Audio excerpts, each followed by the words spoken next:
আচ্ছা, আসসালামু আলাইকুম। আমরা এখন দেখব মনিটারি অ্যান্ড ফাইন্যান্সিয়াল সিস্টেমের মডিউল ১ থেকে আমরা আলোচনা করব। তো এখানে আমরা গতদিন আলোচনা করছিলাম যে কিভাবে অর্থ তৈরি হয়, একক ব্যাংক কি পরিমাণ অর্থ তৈরি করতে পারে, সামগ্রিক একটি ব্যাংক। আচ্ছা, যাই হোক, এটা আমরা আমরা আজকে আলোচনা করব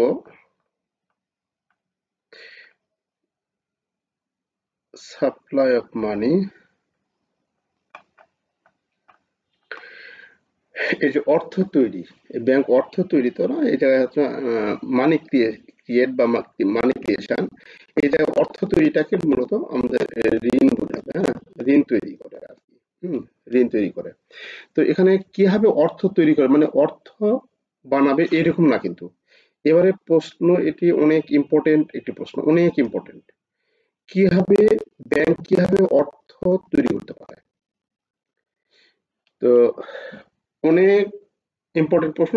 মনে করেন, ধরেন এটা দিয়েছে এই প্রশ্ন, কিভাবে অর্থ তৈরি করতে পারে বা অর্থ তৈরিতে বাণিজ্যিক ব্যাংকের ভূমিকা কি, এরকম এখানে থাকবেই আর কি। এর উপর আমার যেটা একটা ধারণা। তো এই অর্থ তৈরির উপর এটা গত বছর আমাদের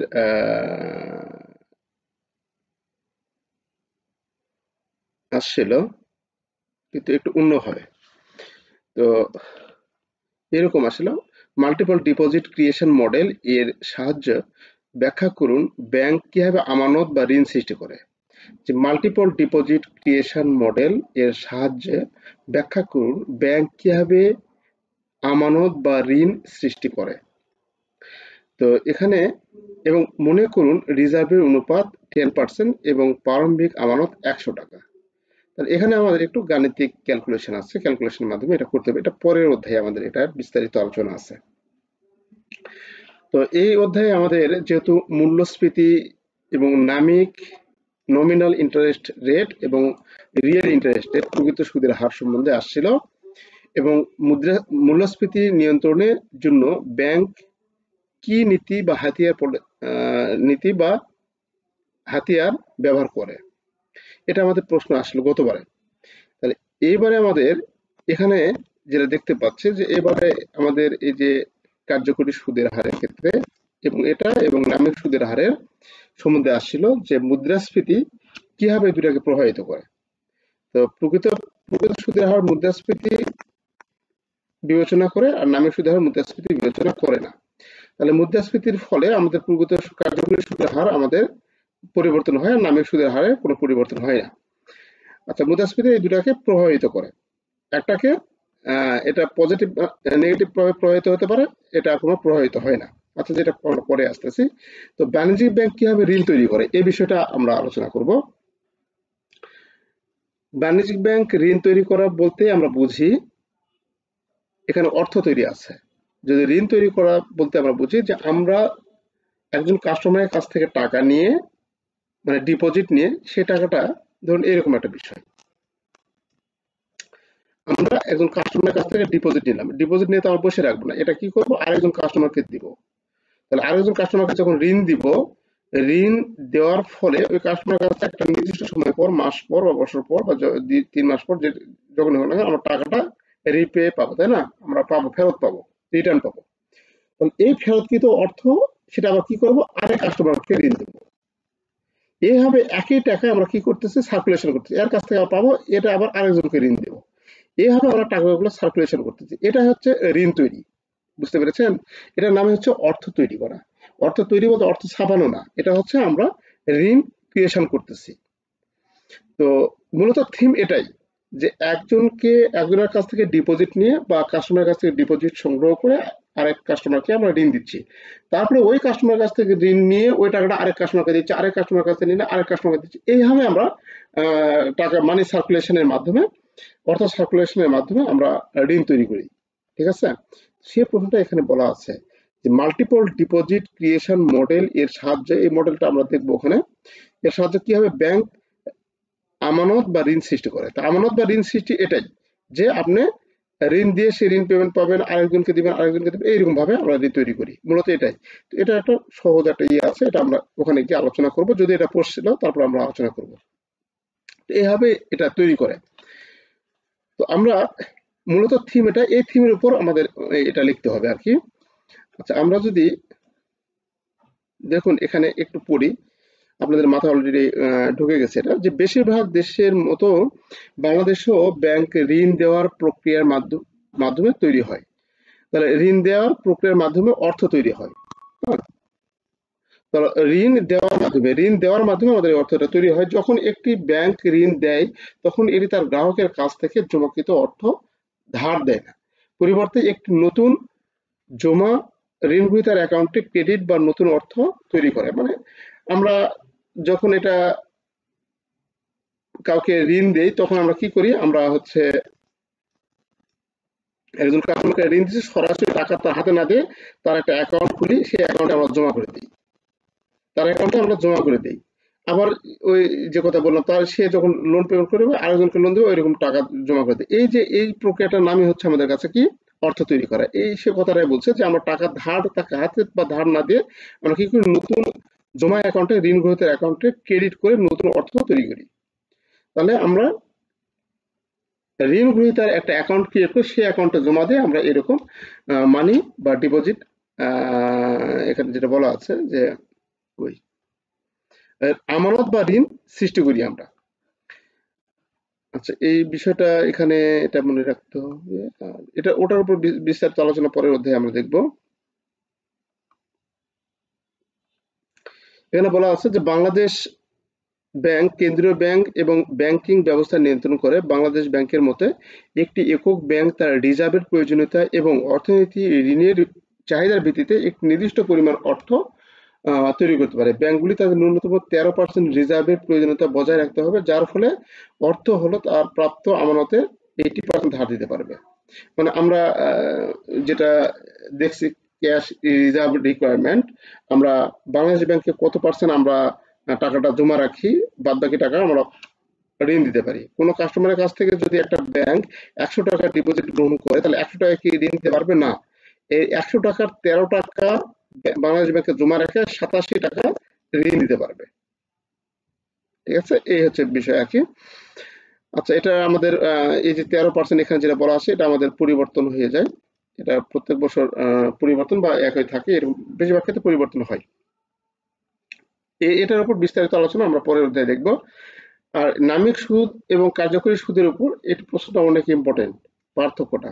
যেহেতু নামিক এবং কার্যকরী সুদের সম্বন্ধে গত বছর আসছিল যে মুদ্রাস্ফীতি কি হবে, নামিক কার্যকরী সুদ এবং নামিক সুদের মধ্যে, এই যে এখানে বলা আছে, একটু জুম করি, এই যে এখানে বলা আছে যে মূল্যস্ফীতি কি হবে, নমিনাল ইন্টারেস্ট রেট এবং রিয়েল ইন্টারেস্ট রেট সুদের হারের সাথে সম্পর্কিত। আচ্ছা, মূল্যস্ফীতি নিয়ন্ত্রণের জন্য বাংলাদেশ ব্যাংক কি নীতি বা হাতিয়ার ব্যবহার করে? তাহলে এখানে আমাদের এই প্রশ্নটা, তাহলে আমাদের কার্যকরী সুদের হার এবং এর পার্থক্যটা আমাদের এই বছর দেখব, গুরুত্বপূর্ণ আসতে পারে। তাহলে মূল্যস্ফীতির সম্পর্কে গত বছর আসলো মূল্যস্ফীতির সম্পর্কে। তাহলে মূল্যস্ফীতি আমাদের এই দুটাকে কিভাবে প্রভাবিত করে সেটা আসছিল। আমরা এবারে পার্থক্য দেখব। কার্যকরী সুদের হার কি, নামিক সুদের হারের মধ্যে পার্থক্যটা দেখবো। এখানে হচ্ছে প্রকৃতপক্ষে যে হারে সুদ অর্জিত হয় তাকে সুদের কার্যকরী হার বলে। ঋণ গ্রহীতা প্রকৃতপক্ষে যে হারে সুদ প্রদান করে তাকে কার্যকরী সুদের হার বলে, এটা অথবাতে দেওয়া আছে। আর যদি নির্দিষ্ট হারে আসল টাকার উপর সুদ গণনা করা হয় তবে তাকে নামিক সুদের হার বলে। ঋণ গ্রহীতা এবং ঋণদাতার মধ্যে চুক্তিবদ্ধ বার্ষিক সুদের হারকে নামিক সুদের হার বলে। মূলত আপনারা বুঝতে পেরেছেন, কার্যকরী সুদের হার হচ্ছে আমাদের কম্পাউন্ডেড, যেটা হচ্ছে যৌগিক সুদের হার যেটা বলে, আর নামিক সুদের হার হচ্ছে সরল সুদের হার যেটা, সেটা বলে। এখানে আমাদের চক্রবৃদ্ধির সময়ে বছরে যতবার সুদ প্রদত্ত হচ্ছে তার উপর নির্ভর করে চক্রবৃদ্ধি হারে এটা হয়। আর সুদের নামিক হার কার্যকরী হার এর উপর নির্ভর করে না। তাহলে এখানে আমাদের চক্রবৃদ্ধি সুদের হার বছরে কতবার আমরা ইন্টারেস্ট দিচ্ছি তার উপর এটা নির্ভর করে। সুদের কার্যকরী হার নামিক হারের সমান বা বেশি হতে পারে। আর সুদের নামিক হার কার্যকরী হারের তুলনায় কখনো বেশি হতে পারে না। বুঝতে পারতেছেন, এটা হচ্ছে আমাদের চক্রবৃদ্ধি, এই হারটা সমান আমাদের মানে নামিক সুদের হার কখনো সমান হতে পারে বাট বেশি হতে পারে না, আর কার্যকরী সুদের হার বেশি, সমান অথবা বেশি হতে পারে। বছরে কতবার সুদ প্রযোজ্য হচ্ছে তার উপর কার্যকরী সুদের হার গণনা করা হয়। নামিক সুদের হার বার্ষিক হিসাবে গণনা, নামিক সুদের হার বছরে একবারই আমাদের গণনা করি, বছরে একবার। আর এখানে বছরে আমাদের 2 বার 3 বার এরকম ভাবে হচ্ছে, অর্থাৎ যতবার আমরা ইনস্টলমেন্ট দেব ততবার আমাদের এখানে সুদ পেমেন্ট হবে। প্রকৃত সুদের হার মুদ্রাস্ফীতি প্রভাবকে বিবেচনা করে, নামিক সুদের হার বিনিয়োগের উপর মুদ্রাস্ফীতি প্রভাবকে বিবেচনা করে না। তাহলে এখানে আমাদের সূত্রটা এরকম। দেখুন, এই সূত্রটা যদি আপনি জানতেন বা যারা গত বছর দিয়েছিল তারা কিন্তু এটা লিখতে পারতো। প্রকৃত সুদের হার সমান সমান কি জানি, নামিক সুদের হার মাইনাস মুদ্রাস্ফীতি সুদের হার। তাহলে নামিক সুদের হার থেকে মুদ্রাস্ফীতি হারটা যদি মাইনাস করি তাহলে প্রকৃত সুদের হার হয়। তাহলে কার্যকরী সুদের হার, তাহলে মুদ্রাস্ফীতি প্রভাব কি ফলাচ্ছে, আমাদের এখানে ঋণাত্মক প্রভাব ফলাচ্ছে, তাই না? আর নামিক সুদের হার হবে কি, তাহলে এটা আমরা এই সমীকরণটা উল্টে দেব, যে প্রকৃত সুদের হারের সাথে মুদ্রাস্ফীতি সুদের হার যদি যোগ করি তাহলে নামিক সুদের হার পাবো। তাহলে এই সূত্রটা যদি আমরা জানতাম তাহলে কিন্তু প্রশ্নটা লিখতে পারতাম, আমরা বাইরে লিখতে পারতাম যে আমরা প্রকৃত সুদের হার নামিক সুদের হারের সাথে যদি মুদ্রাস্ফীতি যে হারটা, সেই মুদ্রাস্ফীতি হারটা যদি আমরা মাইনাস করি তাহলে আমরা প্রকৃত সুদের হার পাবো। তাহলে এই সম্পর্ক বিদ্যমান। আর এর সাথে সম্পর্ক বিদ্যমান হচ্ছে আমাদের নামিক সুদের হার তখন কি হবে, প্রকৃত সুদের হার তুলনায় কম হবে। অর্থাৎ প্রকৃত সুদের হার, নামিক সুদের হার প্রকৃত সুদের হার তুলনায় তখন কম হয়ে যাবে। আচ্ছা, তো এখানে এই ফাংশনটা আমাদের জানা জরুরি ছিল, এর উপর আমাদের নির্ভর করবে, কিন্তু এখানে পার্থক্যটা আমরা দেখব। এটা কিন্তু অনেক ইম্পর্টেন্ট একটা প্রশ্ন। আর আপনি কিভাবে আর্থিক ব্যবস্থা, এই যে আর্থিক ব্যবস্থা বিষয়টা আমাদের জানা জরুরি। আর্থিক ব্যবস্থা মানে মনিটারি সিস্টেম, তারপরে আর্থিক ব্যবস্থা তো না, এটা একটা মনিটারি সিস্টেম হচ্ছে মুদ্রা ব্যবস্থা, এটা একটু মিস্টেক হয়েছে, এটা হচ্ছে মুদ্রা ব্যবস্থা। হ্যাঁ, যে how to you define monetary system, আপনি কিভাবে মনিটারি সিস্টেমকে সংজ্ঞায়িত করবেন, তাহলে এটা হচ্ছে মুদ্রা ব্যবস্থা। আর what are the constituents of monetary system, monetary সিস্টেমের উপাদানগুলো কি কি, how come it is different from financial system, এটি কিভাবে ফাইন্যান্সিয়াল সিস্টেম থেকে ভিন্ন। তাহলে এখানে দুইটা সিস্টেম আমরা দেখতে পাচ্ছি, একটা হচ্ছে মুদ্রা ব্যবস্থা মানে মনিটারি সিস্টেম, আর একটা হচ্ছে ফাইন্যান্সিয়াল সিস্টেম। তাহলে ফাইন্যান্সিয়াল সিস্টেম হচ্ছে এখানে আমাদের মুদ্রা ব্যবস্থা, যেটা হচ্ছে আমাদের মনিটারি সিস্টেম, আর ফাইন্যান্সিয়াল সিস্টেম হচ্ছে আমাদের আর্থিক ব্যবস্থা। এই মুদ্রা ব্যবস্থা আর্থিক ব্যবস্থা থেকে কিভাবে আলাদা, এটা আমরা এখানে দেখব।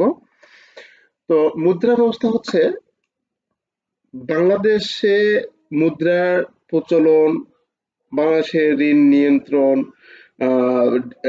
ডিপোজিট কালেকশন, ঋণ নিয়ন্ত্রণ, এই যে একটা দেশে একটা ভৌগোলিক সীমানায় যে কেন্দ্রীয় ব্যাংক থাকবে বা সরকার থাকবে, সরকার কর্তৃক যে বিভিন্ন নীতি, এই অর্থের প্রচলনের উপর বিভিন্ন নীতি নির্ধারণ করবে, এই নীতি নির্ধারণটা হচ্ছে মুদ্রা ব্যবস্থা।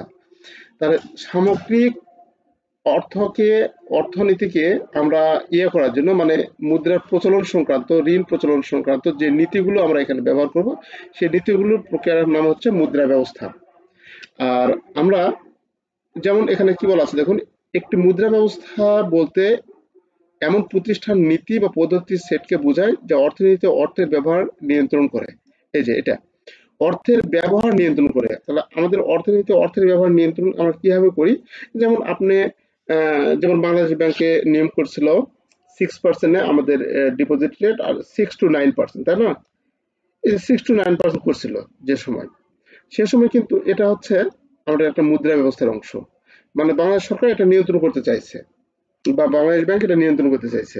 তাহলে এটা হচ্ছে আমাদের কাছে মুদ্রা ব্যবস্থা। যেমন বিভিন্ন ধাপে ধাপে বিভিন্ন করে বাংলাদেশ ব্যাংক বিভিন্ন নিয়ম জারি করে, রুল জারি করে, তাহলে এগুলো হচ্ছে আমাদের মুদ্রা ব্যবস্থার অংশ, অর্থের ব্যবহারকে নিয়ন্ত্রণ করে। এই নিয়ন্ত্রণ সম্পর্কিত যে নীতি পদ্ধতি, এগুলোকে আমরা মুদ্রা ব্যবস্থা বলবো। আচ্ছা, তো মুদ্রা ব্যবস্থার উপাদান এখানে বলা আছে যে মুদ্রা ব্যবস্থার উপাদান হচ্ছে মুদ্রা, ব্যাংক এবং অন্যান্য আর্থিক মধ্যস্থতাকারী, মুদ্রানীতি, পেমেন্ট ও সেটেলমেন্ট সিস্টেম, আর্থিক বাজার, নিয়ন্ত্রক কাঠামো, এগুলো হচ্ছে মুদ্রা ব্যবস্থার উপাদান। আচ্ছা, মুদ্রা ব্যবস্থা আর্থিক ব্যবস্থা থেকে কেমনে আলাদা এই জিনিসটা আমরা একটু দেখব। এখানে মুদ্রা ব্যবস্থা হলো সেই ব্যবস্থা যার মাধ্যমে একটি দেশের মুদ্রা তৈরি, প্রচলন এবং নিয়ন্ত্রণ হয়, তাই না, যেটা আমরা জানলাম। আচ্ছা, এতে কেন্দ্রীয় ব্যাংক জড়িত, যা দেশের মুদ্রা তৈরি এবং এর ব্যবস্থাপনার জন্য দায়ী। মুদ্রা ব্যবস্থা অর্থ সরবরাহ, সুদের হার, মুদ্রাস্ফীতি নিয়ন্ত্রণ সম্পর্কিত নীতি ও পদ্ধতি অন্তর্ভুক্ত রয়েছে।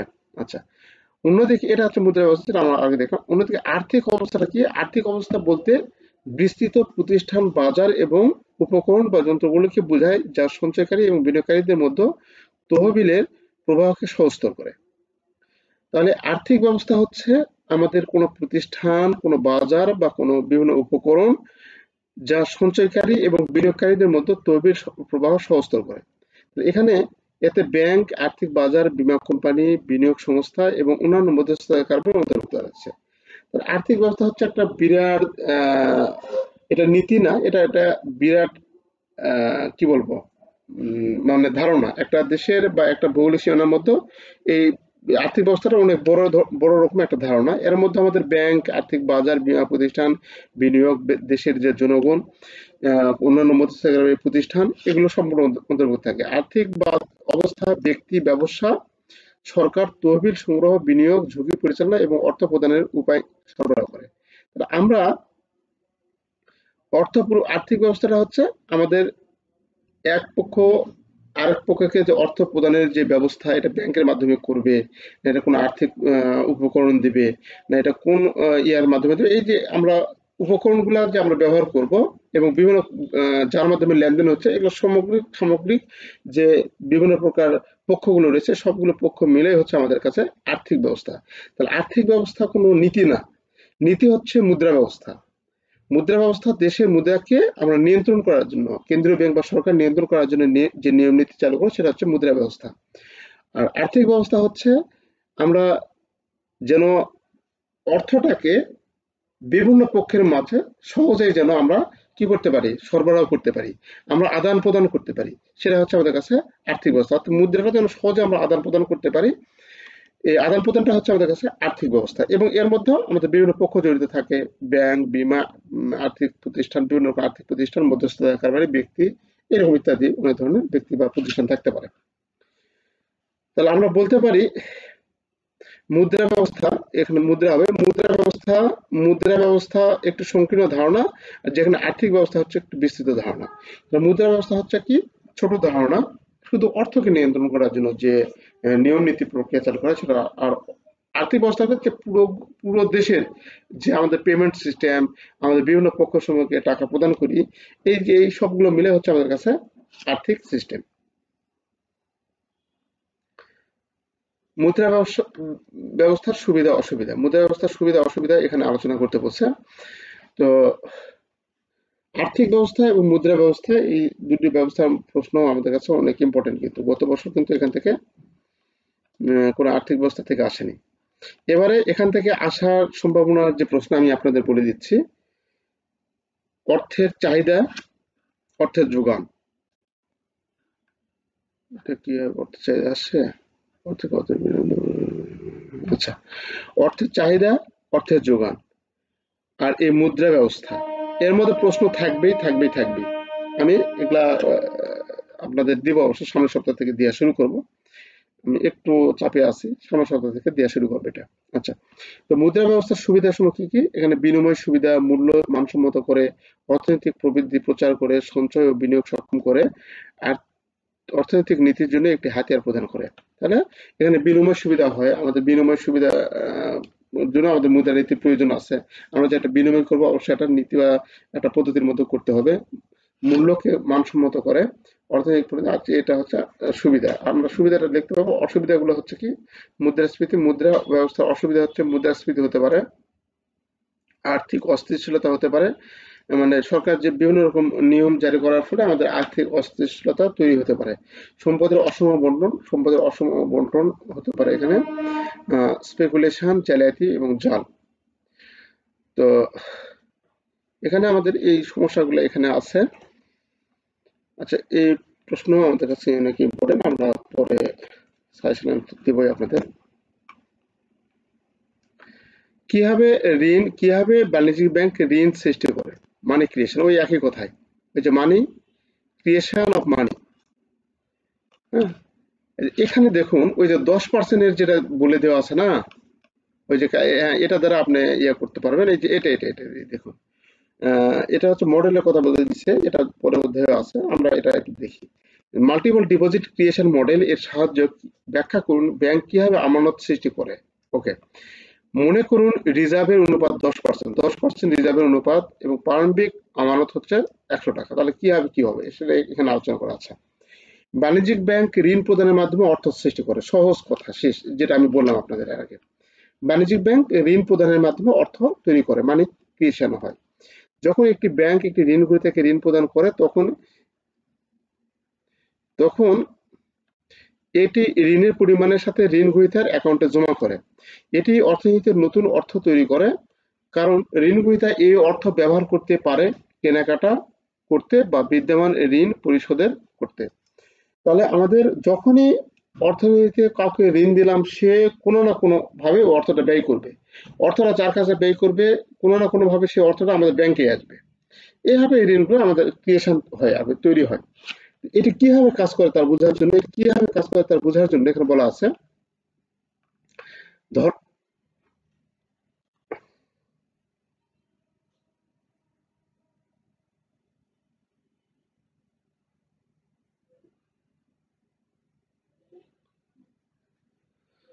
এটি কিভাবে কাজ করে তা বোঝার জন্য ধরা যাক যে একটি ব্যাংকে 100 টাকা আমানত রয়েছে। তাহলে ব্যাংকে এই আমানতের একটি ভগ্নাংশ রিজার্ভ রাখতে হয়, তাই না? একটি আমানত আমাদের কি করতে হয়? রিজার্ভ রাখতে হয়। মানে 13%, যেটা আমরা দেখলাম একটু উপরে উদাহরণে 13% বা 10% রাখতে হয়। তো সেটা হচ্ছে এখানে কত, 10%-এর কথা বলে দেওয়া আছে, যে এখানে এই যে মনে করুন রিজার্ভের অনুপাত কত, 10%। তাহলে এখানে আমাদের ধরা হয়েছে 10% যে ভগ্নাংশ রিজার্ভ রাখতে হয়, সাধারণত প্রায় 10%, এবং বাকি 90 টাকা ধার দিতে পারে। তাহলে 10% বাংলাদেশ ব্যাংকে জমা করার পর 90 টাকা ধার দিতে পারে। যখন ব্যাংক 90 টাকা একটি ঋণ দেয়, তখন এটি 90 টাকা দিয়ে ঋণগ্রহীতার অ্যাকাউন্টে ক্রেডিট করে নতুন টাকা বা নতুন অর্থ তৈরি করে। অর্থনীতিতে ঋণগ্রহীতা তখন এই অর্থ কেনাকাটা করতে বা বিদ্যমান ঋণ পরিশোধ করতে ব্যবহার করতে পারে, যা শেষ পর্যন্ত ব্যাংকিং ব্যবস্থায় ফিরে আসে। ওইটা কি হবে, ওটা আবার যেখানে কেনাকাটা যাই করুক, ওই টাকাটা আবার আমাদের এখানে ফিরে আসবে, ব্যাংকে আসবে, যাতে ব্যাংকে আর টাকা ধার দেওয়া যায়, যাতে ব্যাংকে আরো টাকা ধার মানে ব্যাংক আরো টাকা ধার দিতে পারে, এরকম ভাবে আরো ঋণ দিতে পারে। ব্যাংক ঋণের মাধ্যমে নতুন অর্থ তৈরির এই প্রক্রিয়া অর্থ গুণক প্রভাব বলা হয়। এর মানে হলো যে একটি একক আমানত গুণক বহুগুণিতক হতে পারে। একটি একক আমানত বহুগুণিতক হতে পারে যখন ব্যাংকগুলি ঋণ দেয় এবং ফলস্বরূপ অর্থ পুনরায় জমা করা হয় এবং পুনরায় ধার দেওয়া হয়। এই প্রক্রিয়া অর্থ সরবরাহ এবং অর্থনীতির সামগ্রিক স্বাস্থ্য বা গঠনের উপর উল্লেখযোগ্য প্রভাব ফেলে। আচ্ছা, আমাদের এখানে মানি ক্রিয়েশনটা দেওয়া আছে, মানি ক্রিয়েশনটা অনেক ইম্পর্টেন্ট, যদিও গতবার এই সম্বন্ধে আসছিল। এটা হচ্ছে আমাদের 1 নম্বর যে লেকচার শিট, সেটা 1 নম্বর লেকচার শিট। আচ্ছা, তাহলে আমরা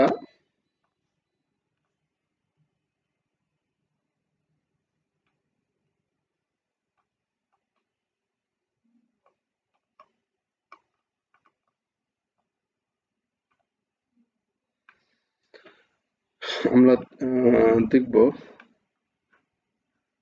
2 নম্বর লেকচার শিট দেখব।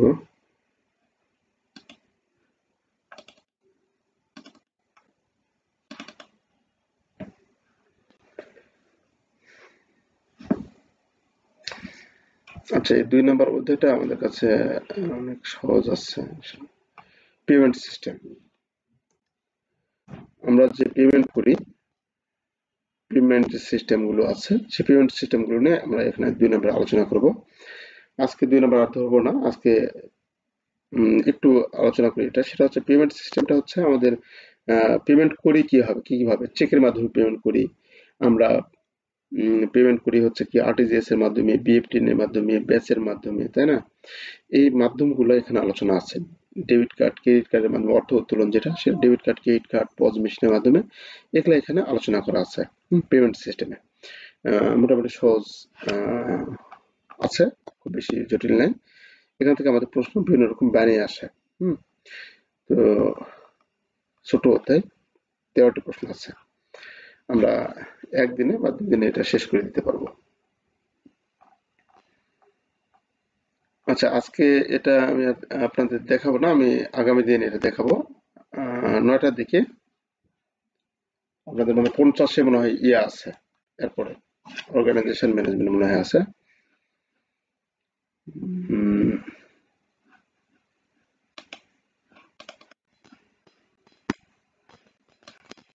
ফেব্রুয়ারি হচ্ছে জানুয়ারি 4 তারিখ।